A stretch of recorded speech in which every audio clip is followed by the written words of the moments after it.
Continúo con ustedes para las noticias de contexto global de esta noche. Actualizamos los titulares. El presidente de Estados Unidos, Donald Trump, anunció un alto el fuego entre Irán e Israel.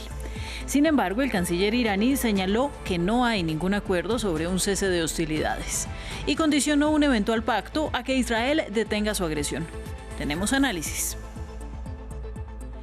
La Corte Suprema de Estados Unidos autorizó al gobierno del presidente Donald Trump a reanudar las deportaciones de migrantes a los llamados terceros países sin una oportunidad significativa para informar que corren el riesgo de ser torturados en su nuevo destino. Una victoria para la política de expulsiones masivas. Tenemos reporte. Y en Colombia, el ejército y la policía rescataron a los 57 militares privados de su libertad un día antes por una disidencia de las FARC en el departamento del Cauca. El ministro del Interior, Armando Benedetti, dijo que hay más de 20 personas capturadas en flagrancia por secuestro.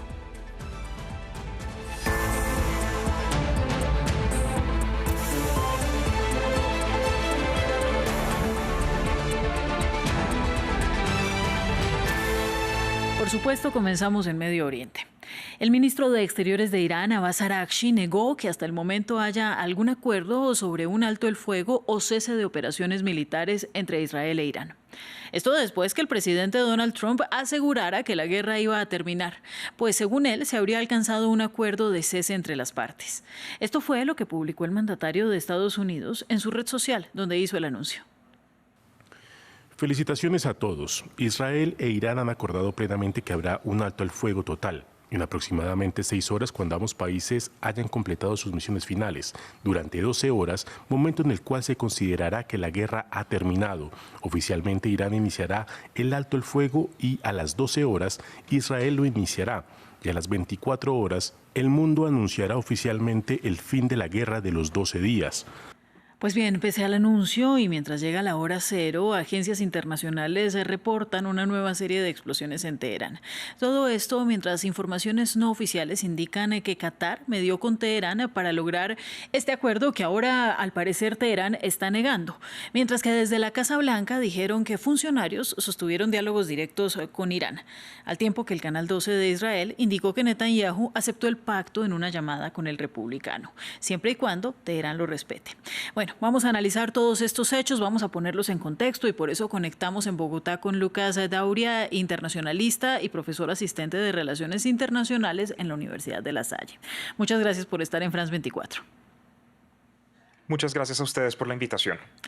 Pues bien, tenemos la noticia ahora de que Irán niega que exista algún acuerdo, así que todo lo que hemos dicho esta noche comienza a entrar en duda hasta que alguien diga lo contrario. Pero yo quisiera que comenzáramos por desenredar el contexto que se presenta ya de por sí bastante confuso antes de que Irán dijera que no había tal acuerdo, porque Trump realiza este anuncio sorpresivo mientras que el canciller iraní lo niega. ¿Se ha adelantado Trump? ¿Y qué buscaba entonces contarlo como un hecho? Bueno, la verdad es que Trump siempre da declaraciones supremamente ambiguas, sobre todo en política exterior. Probablemente sí se ha adelantado un poco, quizás hay algunas cosas detrás del telón que no están, digamos, como muy afinadas en este sentido del acuerdo, porque pues sí es supremamente extraño que pues, un mandatario del estatus que Trump tiene salga a decir una cosa semejante sin tener una verificación total y sobre todo que salga el ministro de Asuntos Exteriores de Irán a contradecirlo. Es supremamente extraño. Esto no suele ser una cosa común. Entonces, esto es solo una hipótesis de parte mía, pero lo que yo imagino es que debe haber algunas cosas por afinar en el acuerdo que todavía realmente no se han terminado. Trump quizás se pudo haber adelantado un poco. Y quizás esto quiere decir que su equipo de negociadores con Irán y con Qatar y con Israel va a tener que, digamos, trabajar un poco más en algunos aspectos que quizás son importantes para Irán en este momento de la confrontación. Bueno, de todas maneras, Donald Trump, y esto hay que decirlo también, se ha caracterizado por adelantarse siempre en los anuncios. Y Ucrania, por ejemplo, es un caso cercano, cuando hablaba de la firma del acuerdo de minerales, cuando decía que iba a terminar la guerra, con Gaza, cuando habla de un futuro brillante para los palestinos, etcétera, etcétera, etcétera. Pero hablemos ahora del papel de Qatar como mediador, después que Irán justamente lanzó un ataque violando su territorio. Bueno, pues Qatar ha tenido un rol como mediador bastante interesante en el Medio Oriente, sobre todo porque tiene una posición estratégica supremamente difícil.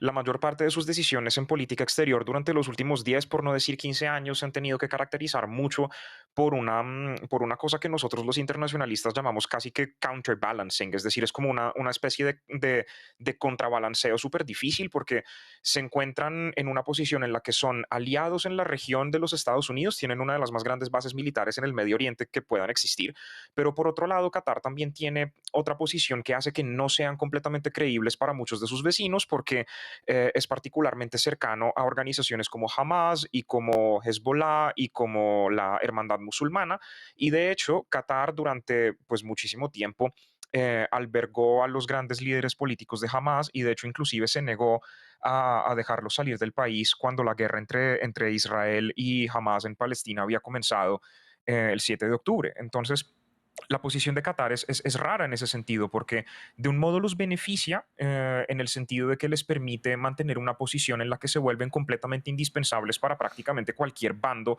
que se ocupen de cualquier conflicto o situación difícil en el Medio Oriente, pero por otro lado también esto los hace pues relativamente poco creíbles para todas las partes, es decir, es una situación en la que tienen que tener siempre mucho cuidado en política exterior porque deben tener unos intereses nacionales muy particulares.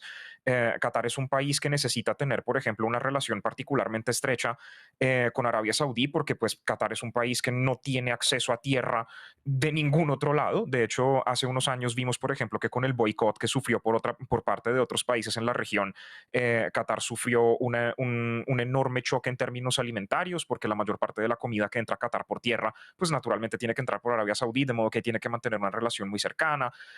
Y del mismo modo también le conviene mantener cierta estabilidad en la región, acercándose naturalmente a Irán en algunas ocasiones y también a Arabia Saudí, que no se lleva muy bien con Irán en otras, porque en virtud también de su riqueza energética y sobre todo por los yacimientos de gas que posee, necesita también que el comercio energético en la región se mantenga estable, de modo que probablemente la intervención de Qatar podemos creer que es creíble, porque el cierre del estrecho de Hormuz, que es el lugar por donde pasa prácticamente el 20% del comercio energético del mundo, afecta también a Qatar de forma muy particular. Así que a pesar de que Trump pudo haberse adelantado quizás a la cuestión y que no tenemos confirmación realmente de mucho, es muy probable que Qatar sí esté interviniendo de todos modos y su rol tiene que ver más que todo con este tipo de cuestiones.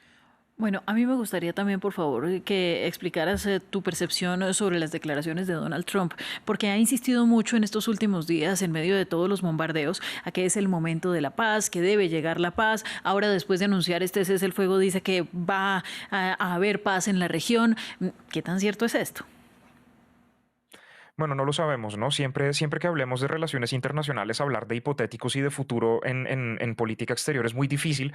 Trump probablemente lo que espera, quizás siguiendo un poco el discurso político de Netanyahu, es que exista un cierto cambio, si no en el régimen en Irán, al menos sí en su forma de hacer política exterior.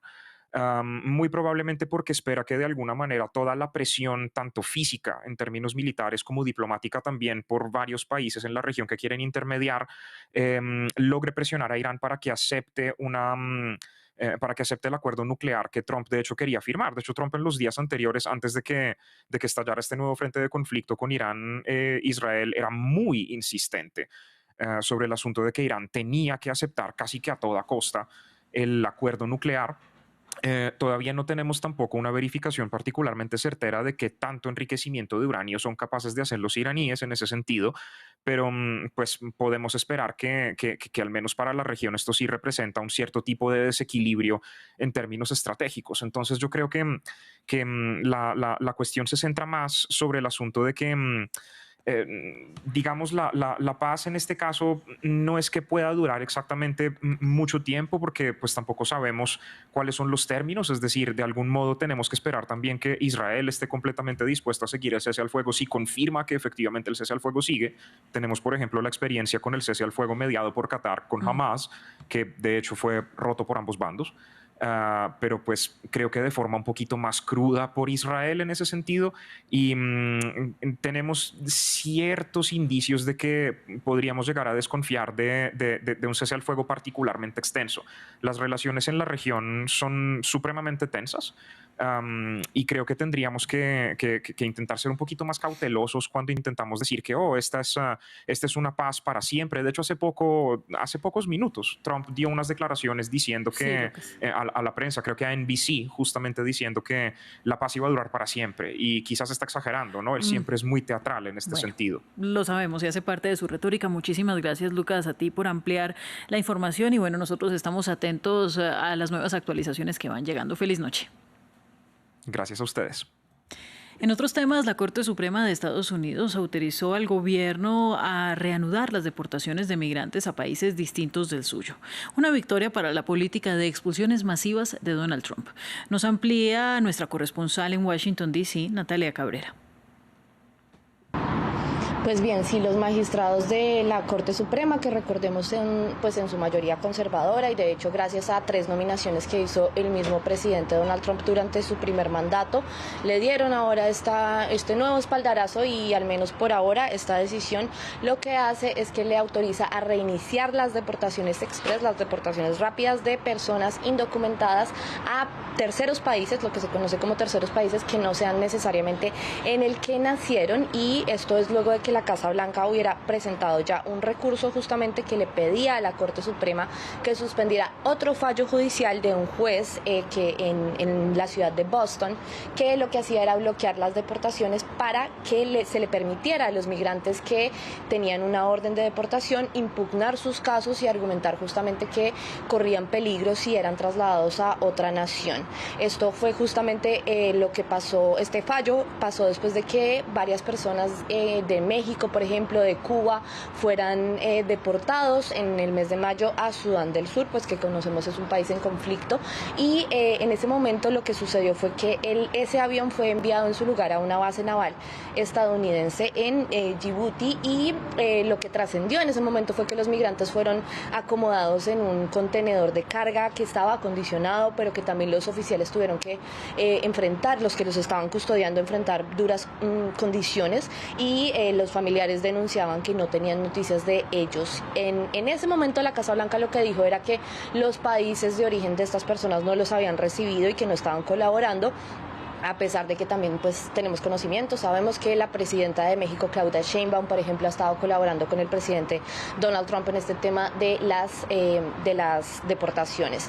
También justamente pues 3 de los jueces progresistas de la Corte Suprema rechazaron esta decisión, y pues destaca la de la jueza Sonia Sotomayor, que escribió un documento de 19 páginas en la que estaba diciendo que todas estas personas van a quedar al riesgo de tortura o de muerte en otros países. Y pues esta es una más de las decisiones de la Corte Suprema que ha apoyado al presidente Donald Trump, por ejemplo, permitiéndole que ponga fin a las protecciones legales temporales y de estas decisiones que dejaron alrededor de 1 millón de personas vulnerables ahora para la deportación.